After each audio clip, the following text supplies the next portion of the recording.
Hello, compassionate friends. I am Millie Hunton. And I'm William Hunton. And we are Chelsea's parents.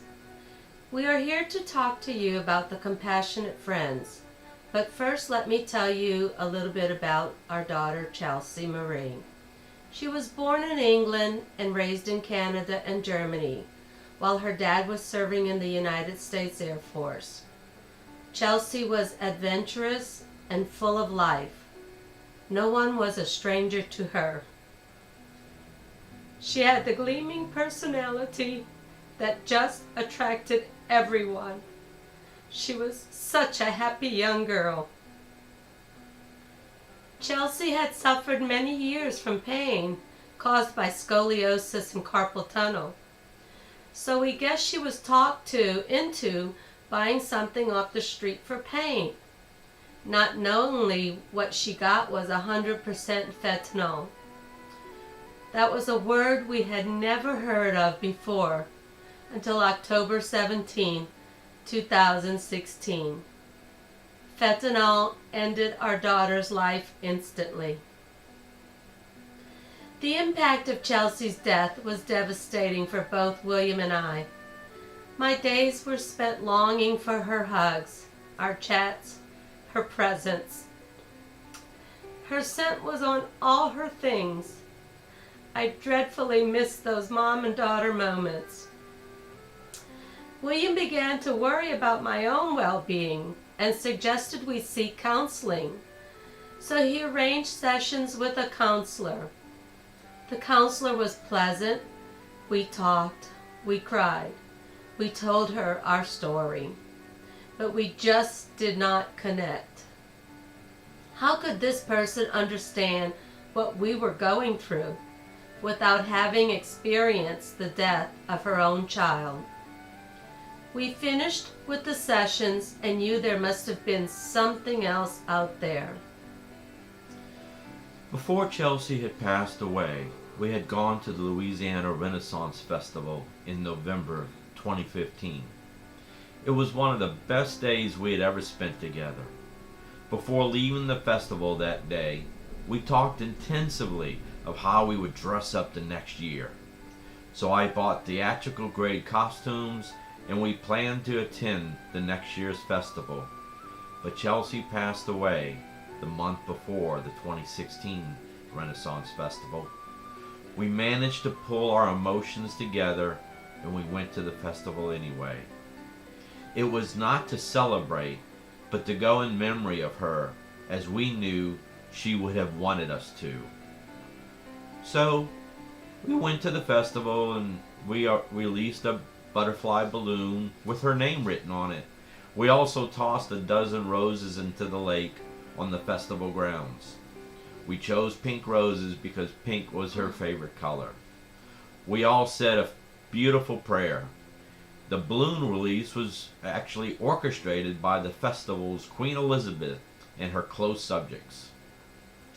After the balloon release was done, I told William I wanted to attend a candlelight ceremony I had heard about that was in honor of children who had passed away. We were told it was a potluck, that we could bring our child's favorite dish to share with others. But other than that, I didn't know what else to expect. The event touched us deeply. I met other parents there, which I knew who had lost their child as well. In actuality, we had something in common with every parent there, and the connection was felt immediately. We mingled with other parents, sharing stories and sharing tears. Then once the meal had concluded, we walked through a candle-lit pathway. The chapter had taken the time to lay tea candles along the pathway to their very own children's memorial garden. We were all given candles and seen the most beautiful presentation and how important it was to remember these children who had passed too soon. The main candles were lit and the flames were transferred to everyone else until all the candles were lit. It was as if the ceremony was composed just for what we needed. As heart-wrenching as it was, still one of the most touching things we had ever seen. Well, then after the candle lighting, the Greater New Orleans chapter had their own monthly meeting just the next night. Again, another evening of sharing stories and time and tears with the other bereaved parents. Millie and I truly felt this was where we needed to be.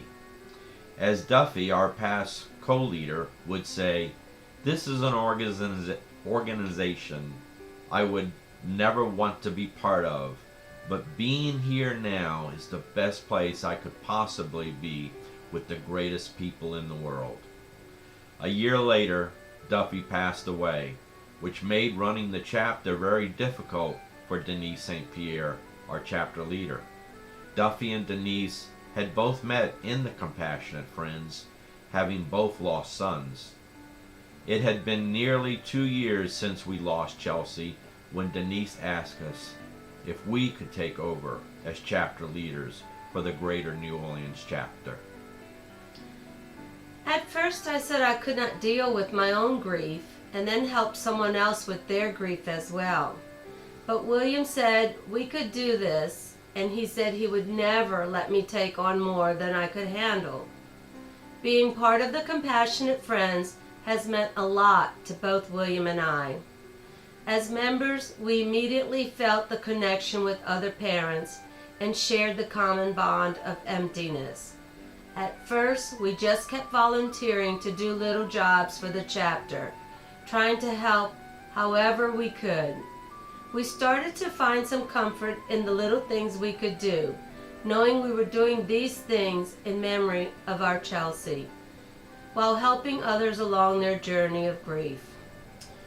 We have seen so many people who are looking for something to help them on their journey through grief, who came together for a common cause in this unique organization. We have had people who said, hey, I can do this little job or this little task and do it passionately, knowing they were doing it in memory of their child, grandchild, or sibling. It actually becomes a form of therapy. Whether their job is little or big, it's their job, and they can say, I'm doing this for you. This organization is not for everyone, but for those that it touches deeply. We have met some great people that you enjoyed being with because you know you can share your memories, share the love, and share the tears. You will never be judged, and you will never be told, gee, you haven't gotten over that yet? So may we close in saying what we do for this organization, we do to help others in their journey of grief, and we do it for you, Chelsea Marie. I love you, Chelsea. I love you too, Chelsea. Thank you for letting us share our story. Thank you.